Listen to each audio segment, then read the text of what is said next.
Dear student, I hope आप सभी स्वस्थ होंगे, मस्त होंगे और पढ़ाई भी आपकी अच्छी ढंग से चल रही होगी। तो आज इस वीडियो में जो है हम आप लोगों के लिए लेकर आए क्लास 10th की जो है मैथ के जितने भी इम्पोर्टेंट फार्मूले हैं वो आज इस वीडियो में देखेंगे। तो आपको इस वीडियो में जो है लास्ट तक बने रहना है। तो मैथ के जितने इम्पोर्टेंट फार्मूले हैं आपको इसी वीडियो में, एक ही वीडियो में सारे फार्मूले आपको पता चल जाएंगे। तो इस वीडियो में जो है आपको लास्ट तक बने रहना है। ये वीडियो बहुत ही इम्पोर्टेंट होने वाली है। तो जो सबसे पहले फार्मूला है घन का आयतन क्या होता है। तो घन का आयतन का फार्मूला क्या होता है, तो यल क्यूब, यह होता है घन की आयतन का फार्मूला। नेक्स्ट है घन का विकर्ण। तो घन का विकर्ण कितना होता है, तो घन का विकर्ण होता है अंडर रूट 3 गुणे भुजा, अंडर रूट 3 गुणे भुजा, ये होता है घन का विकर्ण। तो ये घन के विकर्ण का फार्मूला होता है। और नेक्स्ट है घन का कुल वक्र पृष्ठ क्षेत्रफल कितना होता है। तो ये जो इसका फार्मूला क्या होता है, तो घन का वक्र पृष्ठीय क्षेत्रफल कितना होता है, तो 4l स्क्वायर, 4l स्क्वायर, ये होता है घन का वक्र पृष्ठीय क्षेत्रफल। नेक्स्ट है घन का कुल वक्र पृष्ठ क्षेत्रफल कितना होता है, तो घन का कुल वक्र जो है, घन का कुल वक्र पृष्ठ क्षेत्रफल होता है 6l स्क्वायर, ये होता है। नेक्स्ट है घनाभ का आयतन। तो घनाभ का आयतन कितना होता है, तो घनाभ के आयतन का फार्मूला होता है l गुणे b गुणे h। तो l क्या है लंबाई, और b क्या है चौड़ाई, और h क्या है ऊंचाई, लंबाई गुणे चौड़ाई गुणे ऊंचाई, ये होता है घनाभ का आयतन। नेक्स्ट फार्मूला है घनाभ का विकर्ण। तो घनाभ का विकर्ण कितना होता है, तो इसका फार्मूला होता है under root l square plus b square plus h square, ये होता है जो हमारे घनाभ का विकर्ण, इसका फार्मूला होता है। नेक्स्ट चलिए देखते हैं। तो नेक्स्ट फार्मूला है घनाभ का पृष्ठीय क्षेत्रफल। तो इसका फार्मूला होता है 2 into l into b plus b h, लंबाई गुणे चौड़ाई प्लस चौड़ाई इंटू ऊंचाई प्लस ऊंचाई जो है ऊंचाई इंटू लंबाई, ऊंचाई इंटू लंबाई। फिर क्यों नहीं चल रहा है, सलग पे नहीं चल रहा है। नेक्स्ट फार्मूला है बेलन का संपूर्ण पृष्ठीय क्षेत्रफल कितना होता है। तो बेलन का संपूर्ण पृष्ठीय क्षेत्रफल होता है 2 पाई आर एच प्लस आर। तो ये बेलन का संपूर्ण पृष्ठीय क्षेत्रफल होता है 2 पाई आर एच प्लस आर, ये होता है इसका जो है फार्मूला होता है बेलन का संपूर्ण पृष्ठीय क्षेत्रफल का। तो ये फार्मूले जो है हम आपको बता रहे हैं, इनको जो है आप कोई अच्छी कॉपी पर जो है उतार लीजिए, तब इनको जो है याद करते हुए ये फार्मूले लिखिएगा, तभी आपको ये फार्मूले याद रहेंगे। नेक्स्ट फार्मूला है बेलन का वक्र पृष्ठीय क्षेत्रफल कितना होता है। तो बेलन का वक्र पृष्ठीय क्षेत्रफल होता है 2 पाई आर एच। तो ये होता है बेलन का वक्र पृष्ठीय क्षेत्रफल का फार्मूला। नेक्स्ट है बेलन का आयतन।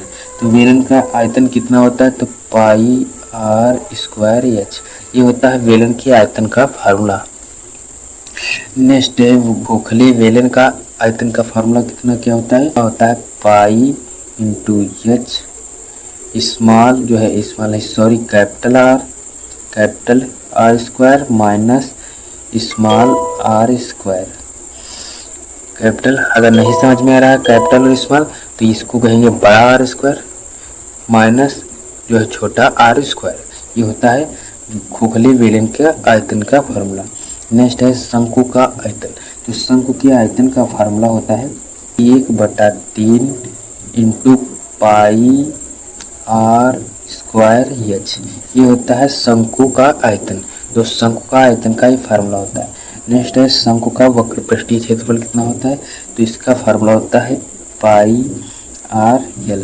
तो ये होता है शंकु का वक्र पृष्ठीय क्षेत्रफल। अब नेक्स्ट जो है फार्मूला है शंकु का संपूर्ण पृष्ठीय क्षेत्रफल। तो इसका फार्मूला क्या होता है, तो शंकु का संपूर्ण पृष्ठीय क्षेत्रफल कितना होता है, तो पाई इंटू आर और जो है यल प्लस आर, ये होता है सम का संपूर्ण पृष्ठीय क्षेत्रफल। तो ये फार्मूले आप याद करते हुए चलिएगा, आराम से आपको ये फार्मूले याद हो जाएंगे। तो आपको जो है मैथ के जो है सवाल जो है लगाने में आपको आराम जो है कोई दिक्कत नहीं होगी।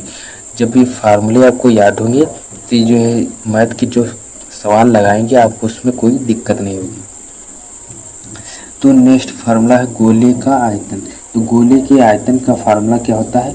तो गोले का आयतन का फार्मूला होता है 4/3 पाई आर क्यूब। ये होता है गोले के आयतन का formula 4/3 pi r cube. Next formula है गोले का क्षेत्रफल। तो कितना होता है इसका formula? 4 pi are square. 4 pi are square होता है गोले का क्षेत्रफल। नेक्स्ट फार्मूला है अर्धगोले का वक्रपृष्ठीय क्षेत्रफल कितना होता है? तो ये पूरा गोला हो गया, अब इसको आधा कर दीजिए तो वो हो जाएगा आधा। तो आधा का फार्मूला होता है 2 पाई आर स्क्वायर। अब आधा ही करना है। अब नेक्स्ट फार्मूला है अर्धगोले का संपूर्ण पृष्ठीय क्षेत्रफल। तो अर्धगोले का संपूर्ण पृष्ठीय क्षेत्रफल होता है 3 pi are square. 3 pi are square, ये फार्मूला हो गया। नेक्स्ट है अर्धगोले का आयतन। तो अर्धगोले का आयतन कितना होता है? तो 2/3 पाई आर क्यूब, ये होता है अर्धगोले के आयतन का फार्मूला। नेक्स्ट है गोलाकार छिलके का आयतन। तो गोलाकार जो छिलका होता है उसका आयतन क्या होता है? तो 4/3 पाई और जो है बड़का आर क्यूब, बड़के आर का क्यूब माइनस छोटके आर का cube, small r capital r minus small r. Formula है वृत्त का व्यास। तो वृत्त के व्यास का फार्मूला क्या होता है? तो 2 गुणे त्रिज्या। जो त्रिज्या को जो है हम आर से लिखते हैं तो इसको हम आर यहाँ पर लिख सकते हैं। नेक्स्ट फार्मूला है वृत्त की त्रिज्या क्या होती है? तो वृत्त की त्रिज्या का फार्मूला होता है व्यास यानी d/2। इसको जो हम निकाल लेंगे, अगर व्यास है हमारे पास तो उसको हम आधा कर दें तो वो जो है हमारी वृत्त की त्रिज्या निकल आएगी व्यास से। इसको हम यहाँ पर व्यास लिखते हैं, व्यास। ये जो है d हमारा क्या है? व्यास है। नेक्स्ट फार्मूला है वृत्त की परिधि। तो वृत्त की परिधि का फार्मूला होता है 2 पाई आर। तो नेक्स्ट है वृत्त का क्षेत्रफल। तो वृत्त का क्षेत्रफल कितना होता है? तो पाई आर स्क्वायर, ये होता है वृत्त के क्षेत्रफल का फार्मूला। नेक्स्ट है अर्धवृत्त का क्षेत्रफल कितना होता है? तो ये जो है पूरा हमारा है तो इसको हम आधा कर दें तो ये अर्धवृत्त का क्षेत्रफल बन जाएगा। तो हाफ यानी 1/2 इंटू पाई आर स्क्वायर, ये हो जाएगा अर्धवृत्त का क्षेत्रफल। नेक्स्ट है अर्धवृत्त का परिमाप। तो ये इसका फार्मूला क्या होता है? तो अर्धवृत्त का परिमाप का फार्मूला होता है r इंटू पाई प्लस 2, ये होता है अर्धवृत्त का जो है परिमाप। नेक्स्ट फार्मूला है त्रिज्य खंड का क्षेत्रफल। तो त्रिज्य खंड का क्षेत्रफल कितना होता है? तो θ/360 पाई आर स्क्वायर, ये होता है त्रिज्य खंड का क्षेत्रफल का जो है formula θ/360 into pi are square, ये हो गया जो त्रिज्य खंड का क्षेत्रफल। नेक्स्ट फार्मूला है चाप की लंबाई। तो चाप की लंबाई का फार्मूला क्या होता है? तो इसका फार्मूला होता है pi R theta. Pi R theta, theta क्या है? कोण है, तो थीटा 180, ये होता है चाप की लंबाई। और नेक्स्ट फार्मूला है चतुर्थांश का क्षेत्रफल।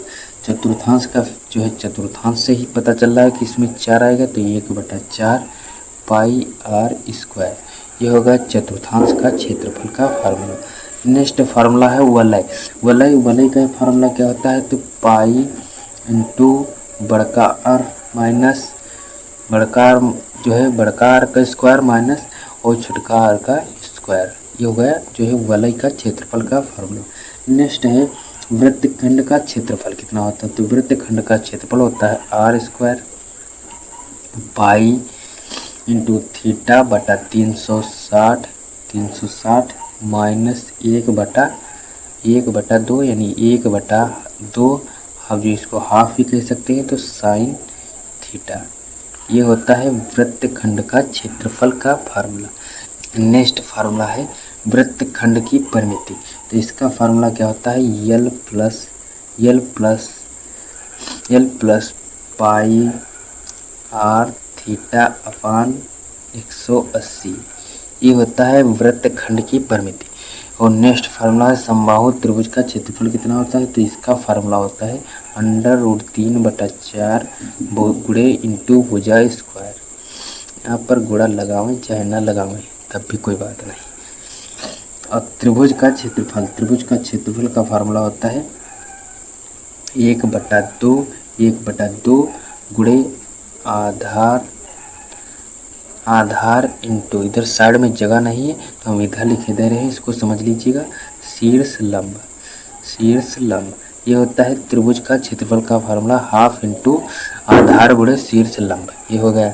नेक्स्ट फार्मूला है घन। तो नेक्स्ट फार्मूला है वर्ग का चिन्ह। तो वर्ग के जो है चिन्ह का फार्मूला क्या होता है, उच्च सीमा प्लस निम्न सीमा, maximum limit plus minimum limit. तो ये होता है वर्ग का चिन्ह का फार्मूला उच्च सीमा प्लस निम्न सीमा। ये होता है वर्ग के चिन्ह का फार्मूला। नेक्स्ट है परिसर। तो परिसर का जो फार्मूला होता है, जो उच्चतम मान यानी कि अधिकतम, उच्चतम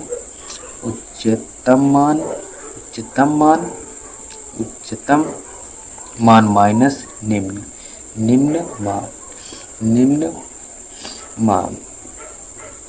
मान। तो उच्चतम मान माइनस निम्न मान। तो ये होता है परिसर का फार्मूला। और जब आप पढ़ेंगे तभी आपको ये फार्मूले समझ में आएंगे। एक बार जब देख लेंगे तो ये दिमाग में जो है एक बार जब आ जाता है तो समझ में आने लगता है। जब हम इससे रिलेटेड आपको क्वेश्चन जब सवाल कराएंगे तब आपको ये फार्मूले आपको दिमाग में जरूर नचेंगे। तो आप ये फार्मूले अभी से जो है थोड़ा बहुत जो है याद कर लीजिए, तो आपको जो है आगे चलकर इनको जो है आराम रहेगी याद करने में। तो इसमें जो है हमने मैथ के जो जितने भी इम्पोर्टेंट फार्मूले थे वो हमने जो है बहुत ही अच्छी ढंग से देख लिए, और आप इनको जो है अच्छी कॉपी पर उतार कर इनको जो है याद कर लीजिएगा। तो इस वीडियो में बस इतना ही, हम मिलेंगे नेक्स्ट वीडियो में, तब तक के लिए जय हिंद।